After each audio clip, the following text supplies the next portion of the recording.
Leaked documents, whispers of an Israeli strike on Iran, global tensions rising. Sounds familiar, right? But what's really going on behind those headlines? That's what we're going to do today. Go beyond the news. Unpack the source material. Uncover the truth behind these documents that have everybody on edge. Yeah, it's like we're stepping right into a spy thriller. Secrets, intrigue, potentially explosive consequences, leaked intelligence, official statements that sound more like veiled threats, and just a whole lot of speculation swirling around this. So, okay, let's set the stage here. We're dealing with potential Israeli retaliation, plans against Iran, following those Iranian missile strikes, back on October 1st. And these leaked documents, well, they've basically thrown gasoline on an already pretty hot fire, sparked investigations, a lot of finger-pointing. And what makes this even more intriguing, I think, is how this leak even happened. This group calling themselves the Middle East Spectator, they claim to be independent journalists. They publish these documents, supposedly obtained from a Telegram channel. A Telegram channel. Right, right. Hinting at a possible whistleblower within the U.S. Department of Defense. But you have to remember this.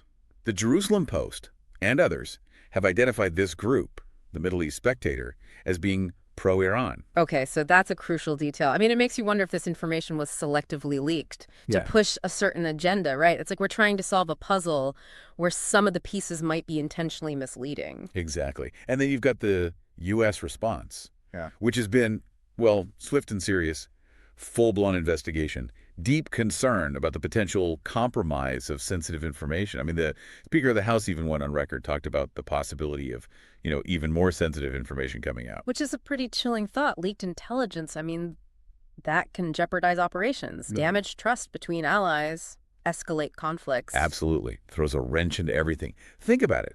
If you can't trust your allies to keep secrets, how can you even plan? Coordinate effectively. It's like playing chess, where your opponent can see all your moves before you even make them. And then you've got Iran's response, which was, shall we say, pointed. They issued a warning, basically saying that any country aware of or participating in an attack on them will be held responsible. See, that statement, that's interesting. It is. It's deliberately vague. Leave everybody guessing. Is it a direct threat to the U.S.? A broader warning to any potential adversaries? Or is it just a tactic to sow discord among allies? It's a classic power play, using that ambiguity to keep everyone on edge. Yeah, it's like a high-stakes poker game. Everybody's trying to outmaneuver the other. Meanwhile, on the ground, Israel's been taking some action. They've conducted airstrikes on Hezbollah-linked sites in Lebanon, emphasizing precision targeting, minimizing civilian casualties. Which is a tricky balance to strike, right? Sure. Sending a message that they're not backing down, but also trying to avoid a wider conflict. Yeah. But it doesn't stop there. They also announced the arrest of 7 alleged Iranian spies operating inside their borders. So these alleged spies were reportedly passing along information, sensitive locations, like military bases, and the Iron Dome defense system. The Iron Dome, I mean, that's designed to intercept rockets. Imagine that being compromised. A huge blow to national security. Yeah, and they were allegedly paid hundreds of thousands of dollars for this information. Really? Gives you an idea of just how valuable intelligence is in this shadowy world of conflict, right? It's a constant game of cat and mouse, each side trying to outsmart, outmaneuver the other. Okay, so let's get into these leaked documents themselves. What do they actually say? Right. Well, they reportedly describe potential Israeli military exercises, aircraft, and weapons that could be used in a strike against Iran. However, there's a catch. A catch, okay. They don't reveal the exact timing or targets. So that ambiguity is crucial then. It is. While the leak might have exposed some elements of Israeli planning, it doesn't reveal the full picture. It's like having a few puzzle pieces, but not enough to see the whole image. Okay. It leaves room for, well, speculation, strategic maneuvering on all sides. And there has been a lot of speculation, with some even suggesting that the U.S. might be behind the leak. Oh. The theory is that the U.S. may be concerned about an Israeli strike escalating the situation, might have deliberately leaked information to prevent action. That's a bold claim and a controversial one.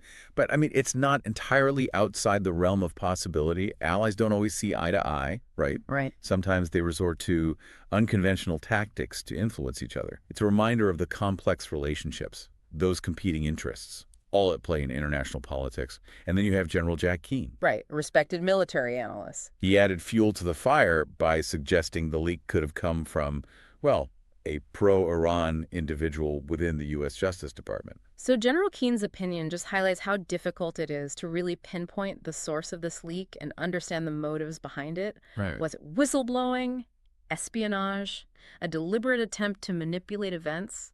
It's a puzzle with no easy answers. It really is. You know what else is fascinating about this whole situation? It really puts a spotlight on the tension between national security and transparency. Yeah. You know, governments, they need to keep some things secret, right, to protect their operations, their citizens. Right. But too much secrecy? Well, that erodes trust, accountability. The tightrope walk, isn't it? Yeah. And this leak, it really brings that tension, throws it into sharp relief. Yeah. You know, on the one hand, you've got potentially sensitive information exposed, Right. could compromise Israeli security. Yeah.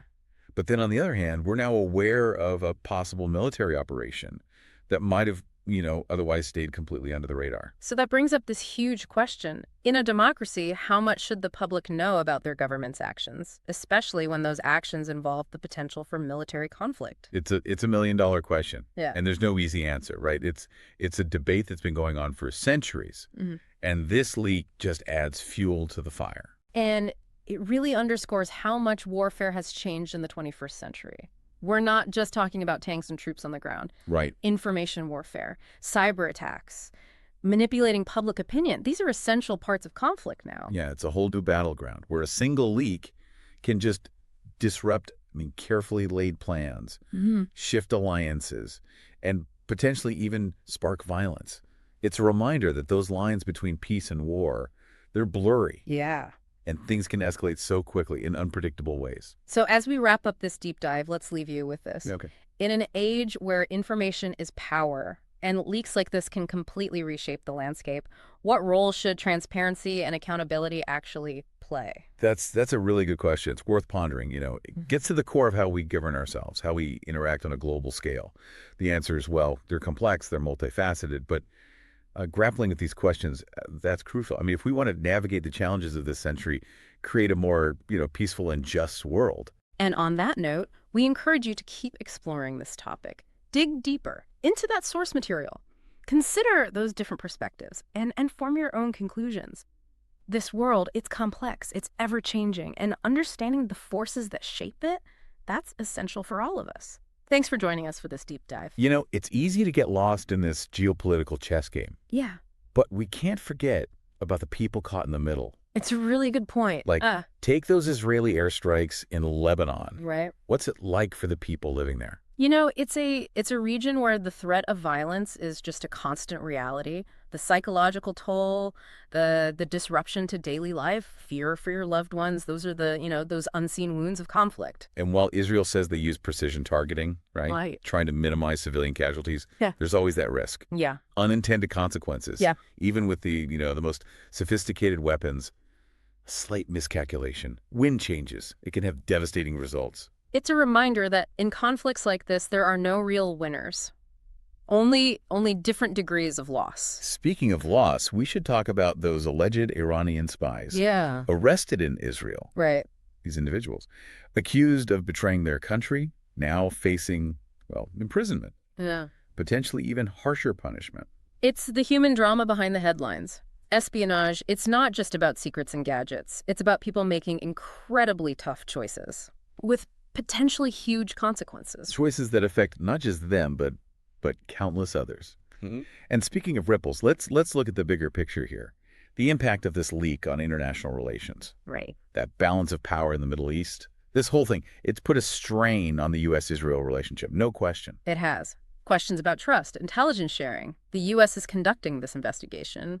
Could lead to legal action against whoever leaked this, which would, make this whole situation even more complicated. For sure. It's a delicate situation, right? The U.S. relies on Israel as this key ally in the region, but they also have to, uphold their own principles, laws. This leak, it could create a rift that's very difficult to mend. And beyond the U.S. and Israel, there's the potential impact on Iran. Could this leak embolden them, make them more assertive in their regional ambitions? It's possible, absolutely. Yeah. They might see this as a weakness, Yeah. division within the U.S. and its allies. That could lead them to, take bolder actions. And that could destabilize the whole region even further, increase that risk of miscalculation. Yeah. and escalation. It's a chain reaction almost. One event triggering another, and who knows what the ultimate outcome will be. Exactly. And we can't forget about, well, the timing of all this. This leak comes at a really bad time. It does. I mean, the Middle East is already at a powder keg. So many crises, tensions just simmering beneath the surface. It's so volatile, and this leak, well, it has the potential to ignite something much bigger. The stakes are incredibly high, and the possibility of unintended consequences, enormous. Absolutely. You know, it's a reminder that we're all interconnected. Events in one corner of the world can have ripple effects across the globe. And we can't overlook the role of technology in all of this. I mean, the fact that this leak came from a Telegram channel, it just shows how much influence social media has. These online platforms, they're shaping world events. It's a whole new battlefield. Yeah. Information is weaponized. The line between what's true and what's not, well, it's getting blurrier and blurrier. It's a huge challenge for policymakers, for intelligence agencies. They're trying to keep up with this rapidly evolving landscape. You know, it's a lot to process, especially if you're just trying to make sense of the news. How do you cut through the noise? Figure out what to believe? That's the big question, isn't it? I think in this information age, it's more important than ever to be a critical thinker. Question your sources. Seek out different perspectives. Yeah. Be wary of those, simple narratives. That's what we try to do here. Yeah. On the deep dive. Help you navigate the complexities of these events by analyzing the source material, exploring the different viewpoints, connecting those dots. We're hoping to provide you with a more nuanced understanding of what's going on. Absolutely. It's not about giving easy answers or taking sides. Right. It's about encouraging, critical thinking and informed dialogue. Yeah. Because in a world where information is power, being able to think for yourself, that's more valuable than ever. Couldn't agree more. And in this case, the information we're talking about, it could have a massive impact on the future of the Middle East and the world. Those whispers of war, they've become a roar, and the consequences, well, they could be far-reaching, but that's what makes this so fascinating, isn't it? It is. The stakes are high, the players are powerful, and the outcome, well, it's still very much in play. Thanks for joining us for this deep dive. We'll see you next time.